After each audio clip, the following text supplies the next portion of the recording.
Your brain is playing tricks on you, and it's happening right now. There's a fascinating secret about our own mind, and it is that it's tricking us into thinking that we know more than we actually do.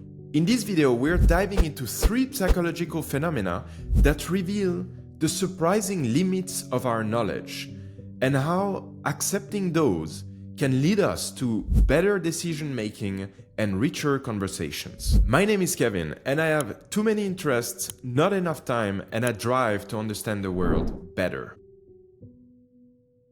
The Dunning-Kruger effect is a cognitive bias that leads people with low skill in a specific area to overestimate their own capacities. In other words, the less you know, the more confident you are. Studies have found that 93% of American drivers consider themselves above average at driving. Think about that. 93% above average. Mathematically, that's not possible. And it is a perfect illustration to show that people with low skills overestimate themselves. And that is very problematic because when I'm driving, I don't want others to be overconfident and believe that they could swerve quickly when something happens, for example. Because in reality, they can't. Another study showed that 65% of Americans believe that they are smarter than the average American. Again, that's not possible. So what's going on? Something doesn't add up. Well, that is the Dunning-Kruger effect. And so how does it work? Well, the idea is pretty simple. When you don't know a specific topic, you simplify it.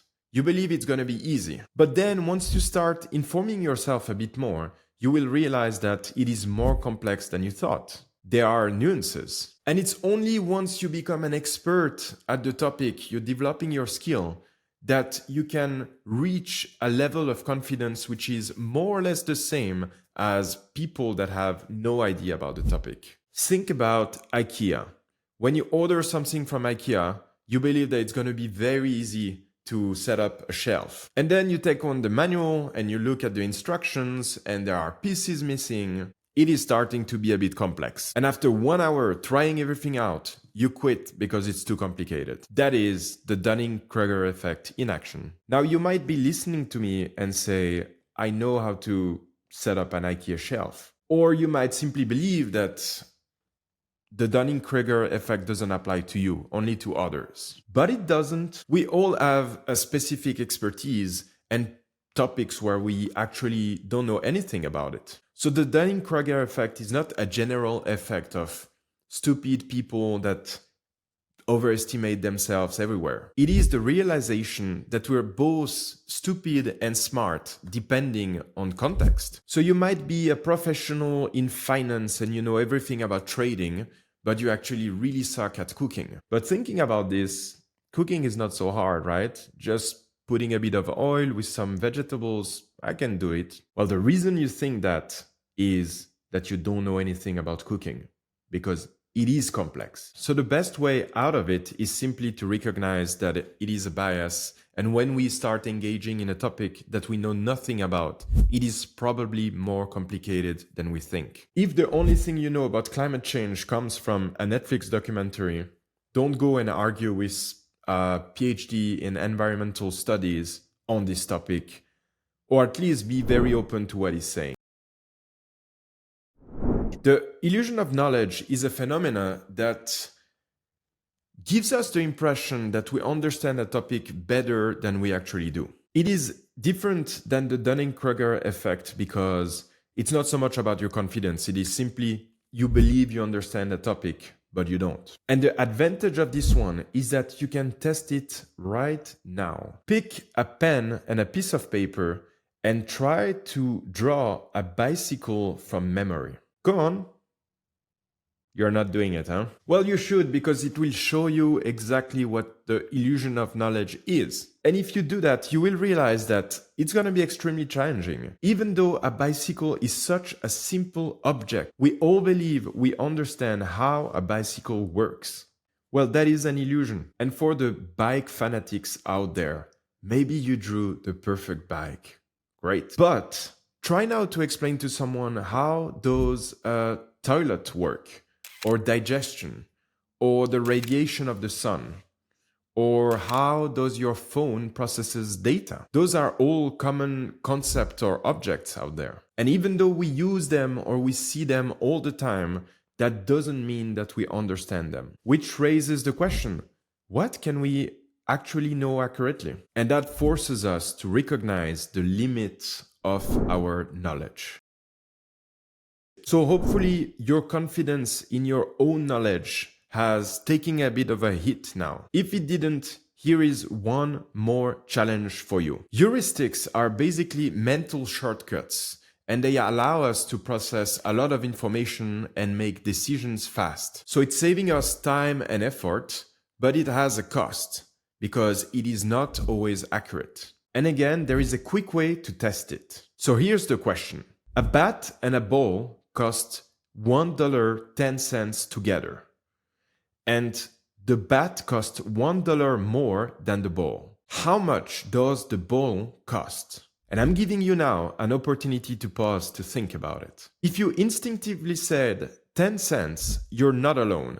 Most people do, but it's wrong. The correct answer is 5 cents. And that's heuristic, this mental shortcut that helps you make quick decisions, but at the price of accuracy. Let's try a visual illusion. In this image, you can see two lines. Which one is the longest? Well, actually, they're exactly the same length. And you can check it on your screen. Try to take an object and compare the two lines. They're exactly the same length. And even though you know already now about this illusion, you cannot not see it. And that is the point with heuristics. Even knowing about them doesn't ensure that you're not falling into the same traps again and again. That forces us again to recognize the limitations of our own mind. And so by now, with those examples, we have to acknowledge that we might know less than we thought. And that is okay. Don't worry. It is actually a good thing. When you admit you don't know everything yet, you're opening the door for learning opportunities. You're seeking new perspective and new information. It also helps you connecting with others because what they're saying is now very important, so you will be a better listener. And sometimes being a bit overconfident is also a good thing because it leads you to action. Studies showed that there are activities you wouldn't start tackling if you actually knew how complex it was or how much skills you're currently lacking. So it is a bit of both words. Naturally, you're going to be overconfident if you can try to realize the limits of your knowledge, which will make you more humble and open to new information. And I would like to close this one with two quotes from great thinkers. First, Bertrand Russell said, "The fundamental cause of trouble in the world is that the stupid are cocksure, while the intelligent are full of doubt." And Confucius put it simply as, real knowledge is to know the extent of one's ignorance. These quotes capture the essence of why understanding the limits of our knowledge is not only a good thing, but it's part of the process of becoming a better critical thinker. So we have explored three fascinating reasons why we often overestimate our own knowledge: the Dunning-Kruger effect, the illusion of knowledge, and heuristics. And recognizing these limits is not about putting ourselves down, but it's about finding a path to growing and becoming a better thinker. So this week, try drawing a bike, see that you will probably fail, and take it as an opportunity to grow. In the next video, we will look at other hidden biases that shape our reality. From memory fallibility to confirmation bias, we will see how those mental shortcuts impact the way we perceive the world and how we can navigate through them. See you on the next one.